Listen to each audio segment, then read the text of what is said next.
Okay, good morning, children. Today, I want to continue one more lesson. Mahila ki Sahas Gata. I think you are all familiar with women's. There are so many women's made a great achievement in Indian history. स्वतंत्र आंदोलन में भी और क्रीड़ा क्षेत्र में ऐसे ही पर्वत आरोहण में भी एक महिला ने अपना योगदान दिया है। उसका नाम है बचेंद्री पाल। क्या नाम? बचेंद्री पाल। सबसे पहली महिला और माउंट एवरेस्ट शिखर की ऊंची तक पहुंचने वाली महिला, भारतीय महिला बचेंद्री पाल। और बचेंद्री पाल के बारे में आज जानकारी प्राप्त करेंगे। इस लेख द्वारा छात्र यह जानकारी प्राप्त कर सकते हैं कि महिलाओं में भी साहस प्रदर्शन में पुरुषों से कुछ कम नहीं है। बचेंद्री पाल इस विचार का एक निदर्शन है। ऐसी महिलाओं से प्रेरणा पाकर छात्र साहसी भाव अपना सकते हैं। समानता, लड़कियां केवल घर के कामकाज करके घर में अपनी जिंदगी बिताते थे, परंतु स्वतंत्र के बाद हमारे सरकार ने महिलाओं के लिए भी ज़्यादा से ज़्यादा प्रोत्साहन देते हुए और पढ़ने के अलावा और साहसिक क्षेत्र, आज देखो क्रिकेट में भी महिला लोग हैं, मिताली राज, अंजुम चोपड़ा वगैरह वगैरह वगैरह। पहली महिला एवरेस्ट विजेता बचेंद्री पाल को एवरेस्ट की चोटी पर चढ़ने वाली पहली भारतीय महिला होने का गौरव प्राप्त है। प्रश्न पूछते हैं, एवरेस्ट शिखर पर चढ़ने वाली पहली भारतीय महिला कौन थी? आपको कहना है, लिखना है बचेंद्री पाल।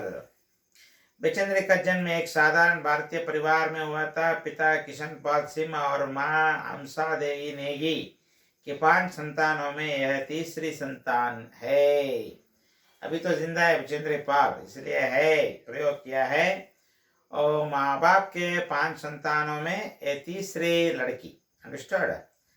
बचेंद्री के बड़े भाई को पहाड़ पर जाना अच्छा लगता था। भाई को देखकर उन्होंने निश्चय कर लिया कि वे भी वही करेंगी जो उनका भाई करते हैं।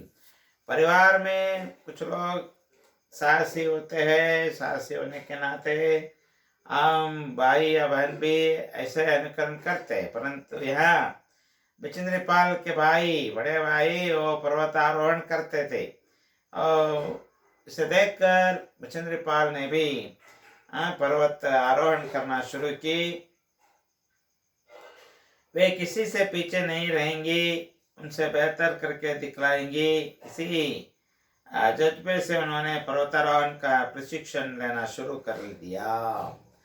और जिस तरह साधना की, मतलब बचेंद्री पाल के भाई किस तरह करता था, उससे भी बढ़िया साधना बचेंद्री पाल ने की। मतलब पुरुष से कम नहीं है, ऐसा सिद्ध की। इसके वजह से पर्वतारोहण की प्रशिक्षण शुरू हो गई। बचेंद्री को बचपन में रोज 5 किलोमीटर पैदल चलकर स्कूल जाना पड़ता था। आज देखो आपके बगल में ही स्कूल है, बहुत स्कूल है, परंतु पिछले जमाने में लड़कियां ज्यादा पढ़ने के लिए चाहते हो तो 5 किलोमीटर 10 किलोमीटर दूरी तक पैदल चलना पड़ता था। यहाँ पर भी 5 किलोमीटर पैदल रास्ता में चलना पड़ता था। कौन? बचेंद्री पाल। बाद में पर्वतारोहण प्रशिक्षण के दौरान उनका कठोर परिश्रम बहुत काम आया। सिलाई को काम सीख लिया और सिलाई करके पढ़ाई का खर्च जुटाने लगी। I think are all familiar with सिलाना। सिलाना किसका काम है? दर्जी का काम है। कपड़े सीना, कपड़े सिलाना। कपड़े सिलाकर उससे जो पैसा मिलते थे और पैसे अपने पढ़ाई की खर्च के लिए खर्च करती रही। कौन? बचेंद्री पाल। मतलब और किसी पर दबाव डालकर पैसा मांगकर पढ़ाई जारी नहीं रखी, खुद अपने पैसे कमाकर उससे पढ़ना शुरू की बचेंद्री पाल ने। इस तरह उन्होंने संस्कृत में एमए तथा बीएड तक की शिक्षा प्राप्त की। Sanskrit master degree, and after that B.Ed also she finished. पढ़ाई के साथ साथ विचंद्र ने पहाड़ पर चढ़ने का अपने लक्ष्य को भी हमेशा अपने सामने रखा। इसी दौरान उन्होंने कालानाग पर्वत की चढ़ाई की। सन 1982 में उन्होंने गंगोत्री ग्लेशियर 6,672 मीटर तथा रोड गौरव 5,819 मीटर की चढ़ाई की, जिससे उनमें आत्मविश्वास और बढ़ा। देखो, एकदम माउंट एवरेस्ट शिखर तो नहीं चढ़ी, उसके पहले वो कम ऊंची वाले शिखर को चढ़ना शुरू की। द ईयर 1982 कालानाग पर्वत की चढ़ाई की।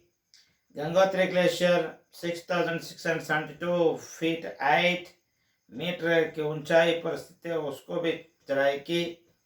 रोडगोरो 5,819 मीटर की चढ़ाई, ये तो तीसरी बार इन्होंने की। मतलब माउंट एवरेस्ट शिखर चढ़ने के पहले छोटे छोटे शिखर को चढ़ने का ये काम बचेंद्र पाल ने की।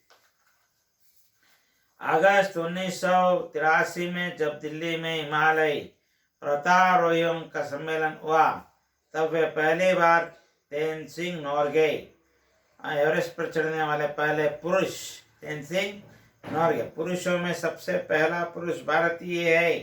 कौन है? तेनसिंग नोरगे। और इनसे मुलाकात द ईयर 1983 बचेंद्र पाल से हुई। तथा जुंके तावी एवरेस्ट पर चढ़ने वाली पहली महिला, और महिला बचेंद्र पाल नहीं, भारतीय पहली महिला बचेंद्र पाल। परंतु एवरेस्ट शिखर पर पहले चढ़ने वाली महिला कौन थी सब पूछे तो जुंके तावी, ये तो महिला थी, उससे भी भेंट मिली। तब उन्होंने संकल्प लिया कि वे भी उनकी तरह एवरेस्ट पर पहुंचेगी, और वह दिन भी आया जब 23 मार्च 1984 को एवरेस्ट पहुंचकर भारत का झंडा फहरा दिया। उस समय उनके साथ पर्वतारोही अंग दोरजी भी थे। In the year 1984 23 May understood, उस समय महिला प्रधानमंत्री थी भारत में, Shrimati Indira Gandhi. Understood, that time she climbed Mount Everest and सबसे भारतीय महिला बन गई। उस समय उसके साथ अंगदोरजी नामक एक पर्वतारोही भी थे। भारत की इस महिला द्वारा लिखित यह इतिवृत्तांत बहुत प्रेरणादायक तथा रोचक है। इसमें उन्होंने इस बात का वर्णन किया है कि वे एवरेस्ट के शिखर पर कैसे पहुंची। मतलब इस स्मरण पुस्तिका में जिस तरह माउंट एवरेस्ट पर चढ़ाई की उसका वृत्तांत लिखी है। कर्नल कुल्लर ने साउथ कोल तक की चढ़ाई के लिए 3 शिखर दलों को 2 समूह बना दिए। मैं सुबह 4 बजे उठ गई, बर्फ पिघल गई और चाय बनाई। कुछ बिस्कुट और आदि चॉकलेट का हल्का नाश्ता करने के पश्चात मैं लगभग 5:30 बजे अपने तंबू से निकल पड़ी। अंगदोरजी ने मुझसे पूछा क्या मैं उनके साथ चलना चाहूंगी। मुझे उन पर विश्वास था, साथ ही साथ मैं अपनी आरोहण क्षमता और कर्मठता के बारे में भी आश्वस्त थी। She is explaining how she climbed Mount Everest. Colonel Kullar द्वारा रचित 3 टीमों में इनका भी एक टीम था। 3 शिखर दलों के 2 समूह बना दिए। मैं सुबह 4 बजे उठ गई। Early morning 4 o'clock she wake up. बर्फ पिघल गई। बर्फ का मतलब है आइस। आइस को ही पिघल कर क्या बनाई? चाय बनाई। कुछ बिस्किट के साथ चाय भी पी ली और आधी चॉकलेट का हल्का नाश्ता भी उन्होंने की। उसके बाद 5:30 बजे अपने तंबू से निकल पड़ी। तंबू का मतलब है टेंट, और डेरे ಅಂತ ನಾವು ಕರೀತೇವೆ ಕನ್ನಡದಲ್ಲಿ। तंबू से निकल पड़ी। अंगदोरजी ने मुझसे पूछा, वन ऑफ हिज गाइडर अंगदोरजी पर्वतारोही बचेंद्री से पूछा क्या तैयार है मैं तेरे साथ चलने के लिए। उन्होंने कहा मैं अवश्य उसके साथ जाने के लिए तैयार बन गई। मुझे इतना विश्वास था उन पर, साथ ही साथ मैं अपनी आरोहण क्षमता और कर्मठता के बारे में भी आश्वस्त थी। इस तरह और जिस तरह चढ़ना शुरू की इसके बारे में कह रही है। अगले पीरियड में आगे देखेंगे। Man okay, will continue the next class.